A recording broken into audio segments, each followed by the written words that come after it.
What are you so worried about? What are you so worried about? I really want to know. Are you a worrier like me? Let's talk about it today. Hi, my saltines, and welcome back to Senior and Living Today. If you are new here, welcome. Where have you been? And if you are returning, welcome back. Today, I really want to know what it is that you're so worried about. I know that I'm a worrier, and I'm going to tell you what I worry about. I worry about health. I worry about finances. And I think in this economy, I think a lot of people do. And we think, or I think sometimes we're older, so we are worried because we feel like we're running out of time to make things right. But I went to the grocery store this last weekend and I thought, our kids and our grandkids are even worried. And I'm saying that because while I was at the grocery store, there was a young man, maybe he was 10 years old, outside at a table selling popcorn for his Boy Scout troop. And I think a lot of us Gen Xers remember Blue Jays, Bluebirds, Girl Scouts, Boy Scouts. I don't know if the Boy Scouts had another division, but I know the Girl Scouts had, the Blue Jays for the younger Girl Scouts. And so this gentleman is out there on a Sunday or Saturday morning at 7 o'clock in the morning, because I like to go to the grocery store early, beat the brush, and get everything before it's picked over. And I went to the grocery store, and this gentleman, this young boy, is out there with his mom selling popcorn. Now, I don't know if you've seen this recently, but I almost had a heart attack when he told me how much the popcorn was. This popcorn, which I've eaten most of it now, it says Future Leaders. This is the size of a bag of potato chips, and it is just Trails End white cheddar popcorn. This is not a brick of gold. This is popcorn, people. It doesn't weigh a lot. Popcorn should not be this expensive. And so I thought, let me, purchase something to help this kid out. He's earning money for his troop, and I want to support that. And his mom said, because I walked up to the table and I was like, how much? And in my mind, I was like, I'm gonna buy something this kid has. I'm gonna support this kid because that's what we're supposed to do, is support our youth.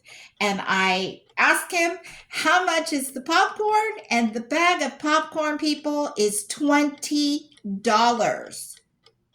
Now, I don't know where you live, but where I live, $20 is more than the minimum wage. $20 is more than a lot of people make in an hour trying to support their families. $20 is a lot of money. I was blown away. And I went ahead and I paid the $20 to support this kid. But as I left, I was thinking, what could we do differently if we can't afford the $20 to support these kids? And what I come up with is, and first of all, him and his mom were so sweet, and she said, thank you. She said, I didn't even think we would get one sale today. And that's disheartening. You want to support the kids. So what I was thinking was, if you come across this and you can't buy a $20 bag of popcorn when ground beef is over $5 a pound and you're trying to eat and feed your family, give them the $5. Give them the $5. Tell them that it's a tip. And if, 3 more people come by with $5, they can mark off a sale and they can give that popcorn to someone else going by who can't afford it. do what we can do to support our kids. They are feeling the inflation crunch just like we are. And we don't want them to feel unsuccessful when they're trying to be in these leadership groups, the 4-H club, the Bluebirds, the Girl Scouts, the Boy Scouts. Do what you can to support them. If you can't buy the whole product, give them a tip, which will go towards someone else being able to buy the product. So if you have any other thoughts on how we can help our kids with this, our grandkids with this, then put it in the comments down below, because we don't want them to be frustrated. But a lot of us cannot afford to buy what they have these kids selling when they used to sell candy bars for $1, then $2, or a box of cookies was $2.50, then $5, then $7. It's crazy. We want to support them, but we can't afford it. So just know the kids are worried about the money too. They know it's a lot of money, and they're scared to even approach you because they know it's hard for you to afford it. So write down below any ideas you have how we can help support our kids, because they're worried too. And along that same lines, as adults, we worry about our parents. A lot of us worry about our parents. A lot of us worry about our grandparents, our aunts and uncles.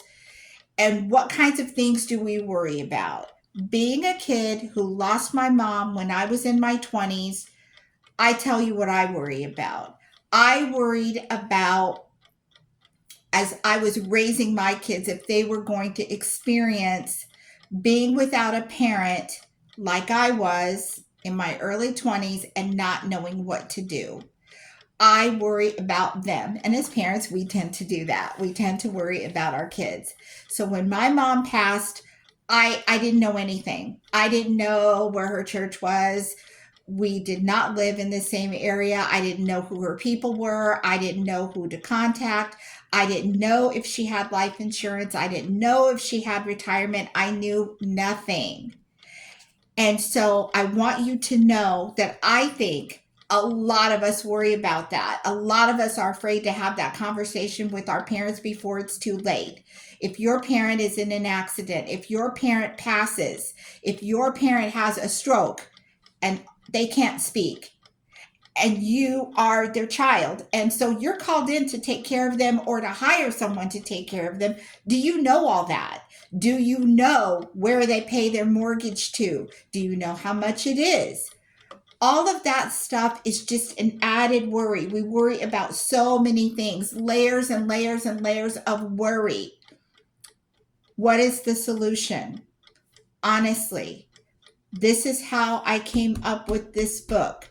The answer is the Living Legacy Planner. You can get this book for your parent, your relative, your friend, someone you are caring for. Get them the Living Legacy Planner, and there is a place in there for all of that. A place where they put their mortgage, who their mortgage goes to, if they mail it, what's the address, what's the account number to their mortgage if they pay it online. If your parents own a business, I own a business. Will my kids know how to get into my business email? Do they know how to get into my business bank account? There's a place for that in here. I've seen people talking about, putting everything in a big box. Who's going to want to carry the box around? Who's going to want to go through the box? If you have a safe, you don't want everybody to have access to all your important papers and things in your safe. Those things are for very special, limited people. So you can have something like the Living Legacy Planner, and in there it will tell them, oh, my will, it's in my safe. It's in a fireproof box so that you don't have to have it right here where people can touch it. People just need to know where they can go to find this information. What is this weigh? Nothing. This weighs nothing. You can take it with you, and people will have access to what they need. I think we worry a lot. We're creatures like that. We worry about others, We worry about how we can make things easier. And this is a solution to make things easier. It will make it easier for you, and your parents or your aunts and uncles, they won't even realize it. If they fill out one of these, trust and believe, if something happens to them, it is going to make it easy for you. And if something happens to you, there is nothing like the peace of mind that you will have for your kids.